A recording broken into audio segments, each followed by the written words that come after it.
Peace, Mama.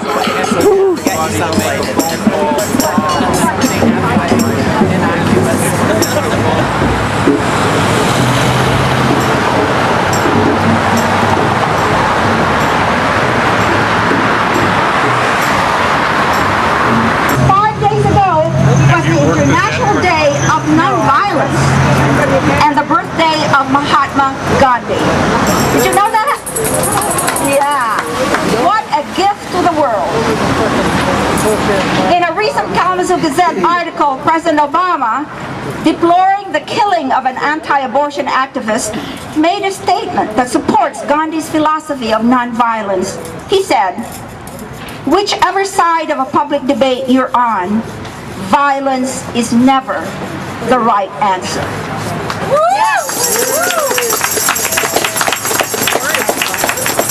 We're gathered today to urge President Obama to put these words into action in Afghanistan. Things he said we wanted. Our fearless leader never mentioned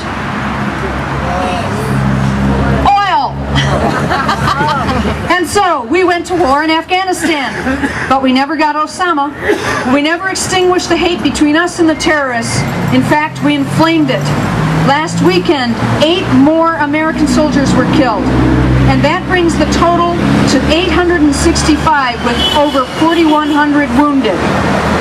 It's painful to think that we, the most powerful, most modern nation the world has ever seen, have automatically allowed ourselves to resort to war and violence. We have done nothing to transform the hatred heaped on us from 9/11. And unfortunately, that hatred has spread amongst ourselves. And we're doing all of this warmongering on borrowed money from China. That's almost $1 trillion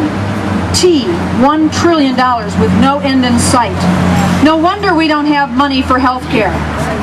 Yeah. So I say, let us begin another new era. This current one isn't going so well. Let us pull our troops out of Afghanistan and Iraq and pull them out immediately, and then rebuild these countries that we have destroyed.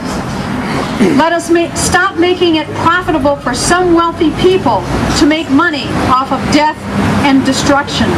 And finally, let us realize that the best way to stop a war in the 21st century is to never start one. Thank you very much. And he was selling little jewelry and little clay pots and pans, so little souvenirs that you can buy. And he spoke fluent Urdu, which is the language spoken in Pakistan. So my mom said to him, it's 2 o'clock in the afternoon. And she said, how old are you? And I think he said 7 or 8, maybe 9.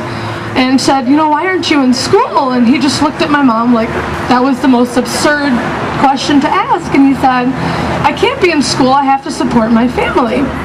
And she said, well, where's your family? What's going on? And he told us this story that basically consisted of his father had been fighting in the war and had either been killed or just no record of what had happened. His uncle had been a refugee, and so his uncle brought him and his mom and his family over to Pakistan, and they were living in one of those tents that I described earlier.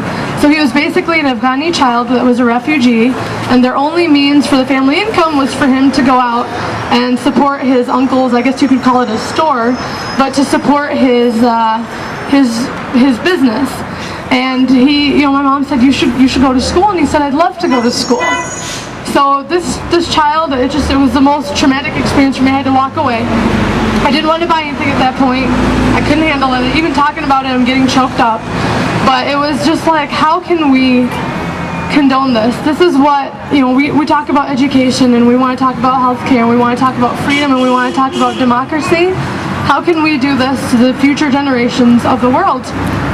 We really need to step up, I think, stand up against it, stand up in favor of exactly what we're doing here.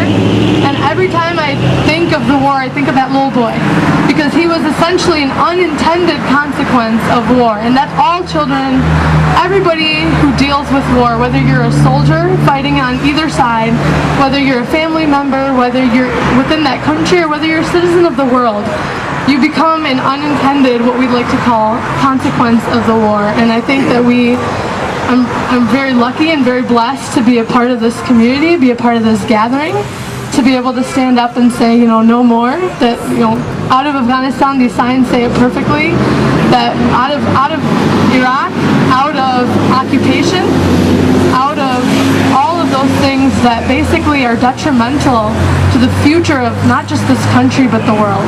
Thank you. More drone activity on the Pakistani side. I don't know which one of the two is better. I think they're both evil choices. So I do not know what to do. I am very discouraged at this time. What I think we should have been doing and we need to do is to uphold our American principles of compassion, open-heartedness, generosity, and use these as a basis for a U.S. foreign policy based on justice and peace and fairness, instead of fighting military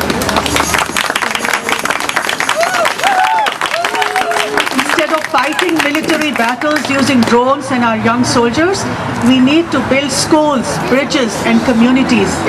We need to instill a spirit of hope in the hearts and minds of an impoverished people made poorer because of war.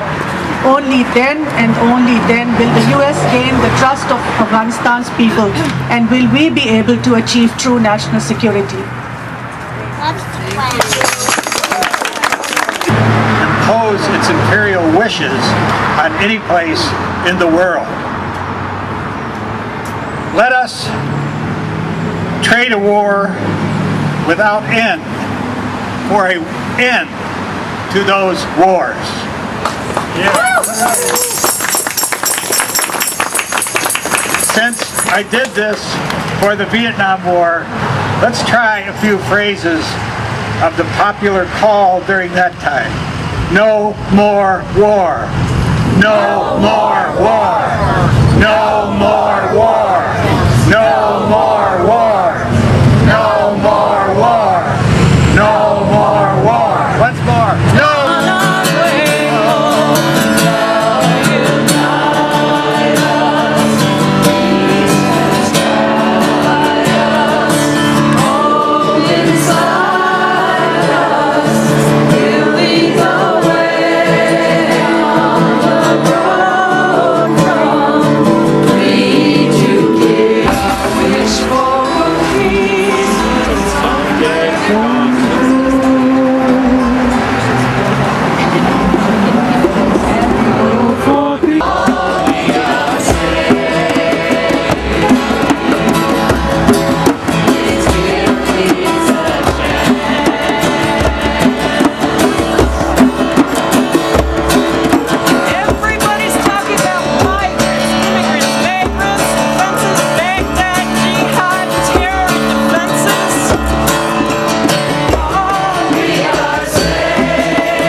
And that all exterior shows of demonstrations for world peace have little meaning unless I am peaceful within myself.